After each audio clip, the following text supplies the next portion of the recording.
आणि यानंतर शेतकऱ्यांसाठी महत्त्वाची बातमी, शेतकरी कर्जमाफीची आज तिसरी यादी जाहीर होणार आहे। 16,96,000 शेतकऱ्यांची यादी जाहीर होण्याची शक्यता आहे। आतापर्यंत कर्जमाफीची योजनेत प्राप्तिकर भरणाऱ्या 94,000 आणि अन्य कारणांनी 46,000 म्हणजेच 1,40,000 शेतकऱ्यांना वगळण्यात आल्यानंतर ही यादी जाहीर होणार आहे। राज्य सरकारनं 2 लाखांपर्यंतचं शेतकऱ्यांचं कर्ज हे माफ केलं। तर कर्जमाफीसाठी आज पात्र लाभार्थ्यांची यादी प्रसिद्ध होणार आहे। सहकार मंत्री बाबासाहेब पाटलांची ही माहिती आहे। पुणे जिल्हा बँकेच्या 61,000 पेक्षा जास्त शेतकऱ्यांना याचा लाभ मिळणार आहे। तर कर्जमाफी हा काही अंतिम उपाय नाही। आपण विचार करा, जर राज्यामध्ये शेतकऱ्यांना 7 ते 8 वर्षात 3 वेळा कर्जमाफी द्यावी लागत असेल तर कुठेतरी आपल्या शेतीसमोरचे प्रश्न फार गंभीर आहेत।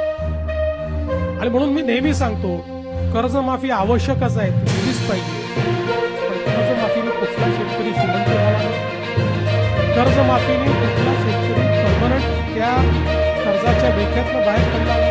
जर आपली शेती फायद्याची करायची असेल तर वेगवेगळ्या प्रकारच्या उपाययोजना केल्याशिवाय शेती फायद्याची होऊ शकत नाही। आज आपण बघा, इंडस्ट्रीमध्ये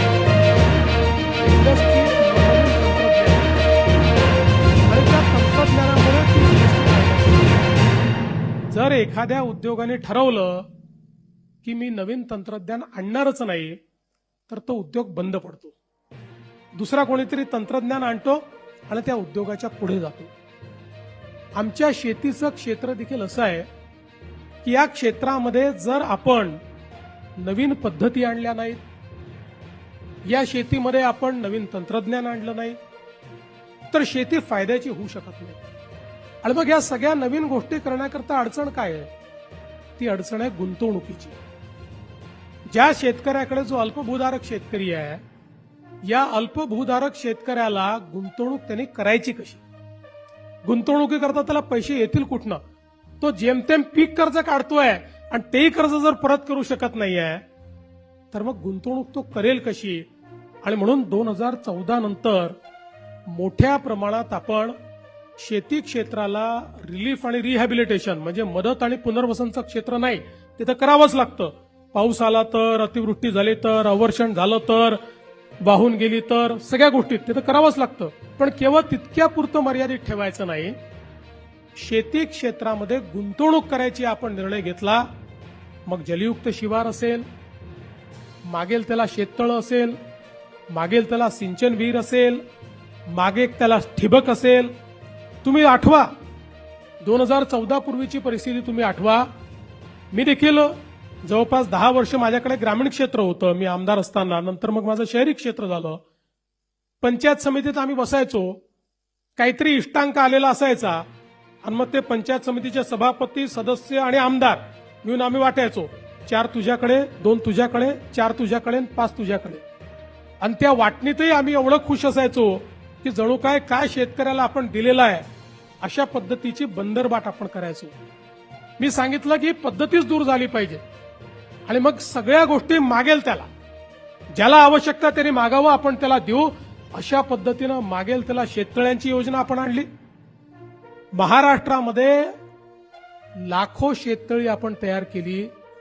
आज तुम्ही बघा, म्हणजे आम्हाला संधी मिळते अनेक वेळा हेलिकॉप्टर म्हणून जाण्याची, अलीकडच्या काळात मी वापरत नाहीये, पण अनेक जिल्हे असे आहेत आणि मराठवाड्यातले देखील अनेक जिल्हे असे आहेत की जे कोरडे जिल्हे आहेत, पण तुम्ही वरून जर बघितलं ना तर प्रत्येक शेतात शेततळ तुम्हाला भेटतं। आणि ते विचारा कधी झालेलं आहे? हे मागेल त्याला शेततळ्याच्या आपल्या योजनेत झालेलं आहे। आज जे काही पाणी आहे ते आपण साठवू शकतो।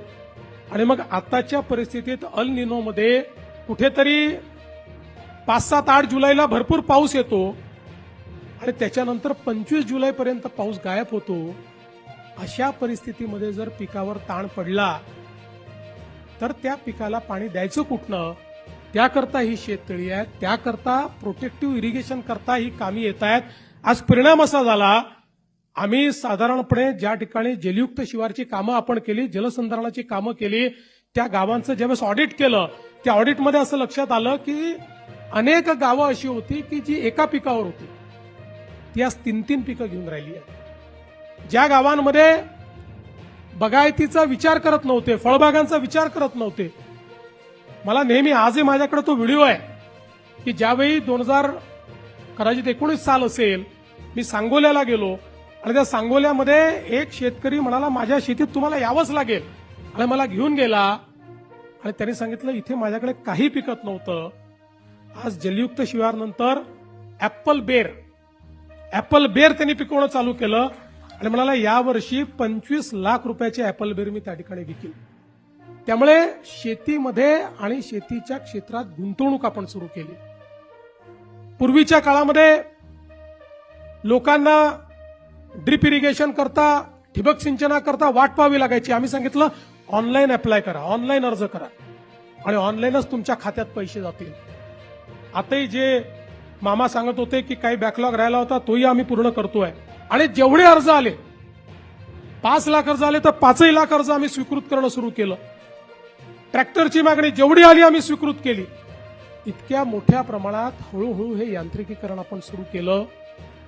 आणि महत्वाचं यातलं काय आहे तर आज आपल्याला आपल्या शेतीमध्ये जर परिवर्तन करायचं असेल, गुंतवणुकीची क्षमता बघा, जागतिक बाजारपेठ झाली आहे.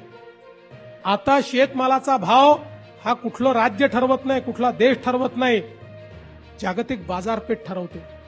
त्यामुळे त्या जागतिक बाजारपेठेमध्ये जर आपल्याला त्या ठिकाणी आपल्या शेतमालाचा भाव घेऊन फायदा करायचा असेल तर उत्पादन खर्च कमी करावा लागेल.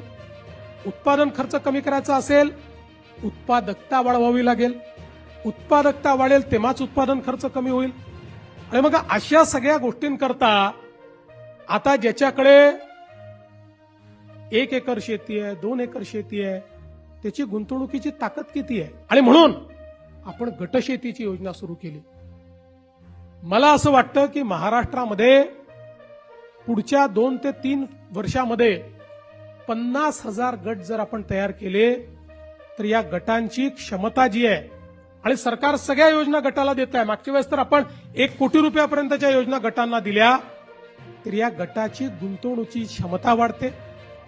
या गटांना जे काही निविष्ठा खरेदी करावे लागतात त्याची किंमत कमी होते. वेगवेगळ्या पिकांचे प्रयोग करून पूरक पिकं त्या ठिकाणी घेता येतात आणि त्यातनं शेती जी आहे ही उद्योगासारखी फायद्यामध्ये आपल्याला आणता येते.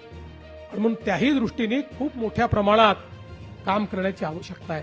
आमच्या शेतकऱ्याचा जो काही खर्च आहे तो कमी व्हावा म्हणून आपण 2 गोष्टी त्या ठिकाणी केल्या. सगळ्यात महत्वाचं काही केलं असेल तर आमच्या शेतकऱ्यांना 7.5 हॉर्स पॉवर पर्यंत जो काही विजेचा खर्च होता ते वीज बिल माफ करण्याचा निर्णय आपल्या सरकारने घेतला. आज याचा कधी कोणी विचार करत नाही. वीज बिल माफ झालं म्हणजे वीज कंपनी जी आहे ती कंपनी स्वतःच्या खिशातनं भरत नाही. दरवर्षी 25,000 कोटी रुपये मी बजेटमधनं काढतो आणि त्या आमच्या वीज वितरण कंपनीला देतो.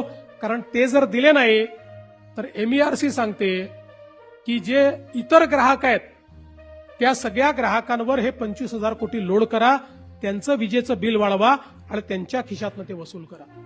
आणि म्हणून दरवर्षी 25,000 कोटी रुपये हे आपण वीज बिल माफीच्या पोटी देतो. आणि मला हेही सांगताना आनंद वाटतो की याच महाराष्ट्राने जवळपास महाराष्ट्रातल्या शेतकऱ्याला आपल्याला माहिती आहे अर्धे दिवस सकाळी वीज, अर्धे दिवस रात्री वीज. इतक्या मोठ्या प्रमाणात रात्रीची वीज आल्यानंतर शेतकऱ्याला काय अडचणी त्या ठिकाणी सहन कराव्या लागतात आपल्याला माहिती आहे. आपण सौर कृषी वाहिनी आणि सौर पंप अशा 2 योजना आणल्या.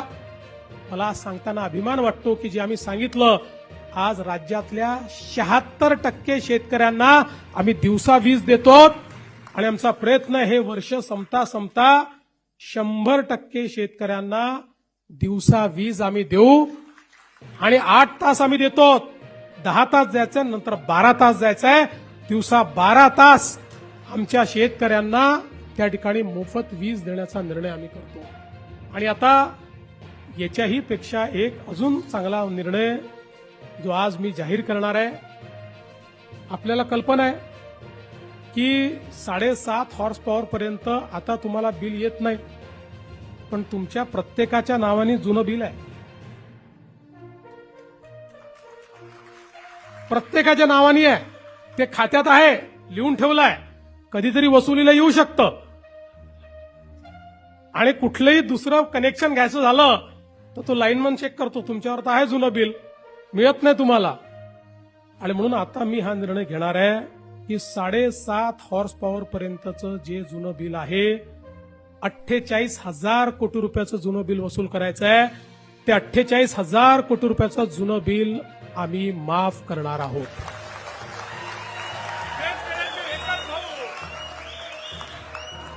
शेतकऱ्याची पाटी ही कोरी झाली पाहिजे आणि त्याला नव्याने त्या पाटीवर इतिहास